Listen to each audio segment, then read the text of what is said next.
تابوت سکینہ کیا ہے؟ شمشاد کی لکڑی کا بنا ہوا ایک صندوق تھا جو آدم علیہ السلام پر نازل ہوا تھا۔ یہ پوری زندگی آپ کے پاس رہا، پھر بطور میراث آپ کی اولاد کو ملتا رہا، یہاں تک کہ یہ حضرت یعقوب علیہ السلام کو ملا اور آپ کے بعد آپ کی اولاد بنی اسرائیل کو ملا، اور بعد میں یہ حضرت موسیٰ علیہ السلام کو ملا، جس میں وہ اپنا خاص سامان اور تورات شریف رکھا کرتے تھے۔ یہ بڑا ہی مقدس اور بابرکت صندوق تھا۔ بنی اسرائیل جب کفار سے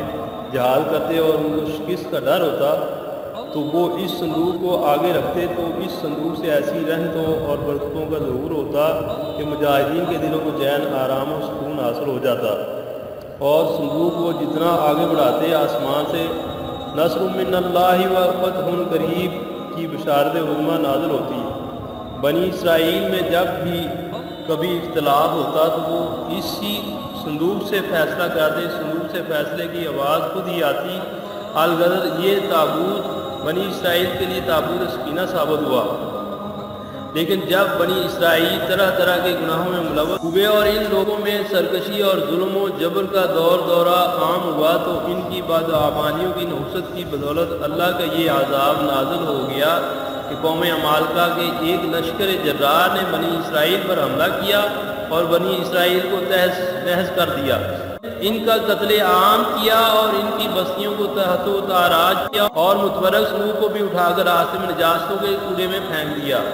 اس بے ادبی کی سزا میں اللہ نے قوم عمالقہ پر وبال مسلط کی، جس سے طرح طرح کی بیماریاں ان پر مسلط ہوئیں۔ اس وبا سے قوم عمالقہ کے 5 شہران کی آن میں تباہ ہو کر ویران ہوئے، جس سے ان کو یہ بات ماننی پڑی کہ یہ جو بھی ہو رہا ہے یہ سب کچھ اللہ کا عذاب ہے جو صندوق سکینہ کی وجہ سے اللہ نے ان پر مسلط کیا ہے۔ ان کی آنکھیں کھلنے میں ذرا دیر بھی نہیں لگی، سو انہوں نے صندوق سکینہ تلاش کر کے بیل گاڑی میں ڈال کر بیل گاڑی کو بنی اسرائیل کی طرف ہانک دیا۔ اللہ تعالیٰ نے 4 فرشتوں کو بھیجا جنہوں نے یہ مبارک صندوق اٹھا کر بنی اسرائیل کے بابرکت نبی حضرت شموئیل علیہ السلام کی خدمت میں پیش کیا۔ اس وقت شموئیل علیہ السلام نے طالوت کو بنی اسرائیل پر بادشاہ مقرر فرمایا تھا۔ اس وقت بنی اسرائیل طالوت کی بادشاہی ماننے کو تیار نہ تھے، اور انہوں نے یہ شرط ٹھہرائی تھی کہ جب صندوق سکینہ آئے تو ہم طالوت کی بادشاہی کی اطاعت کریں گے۔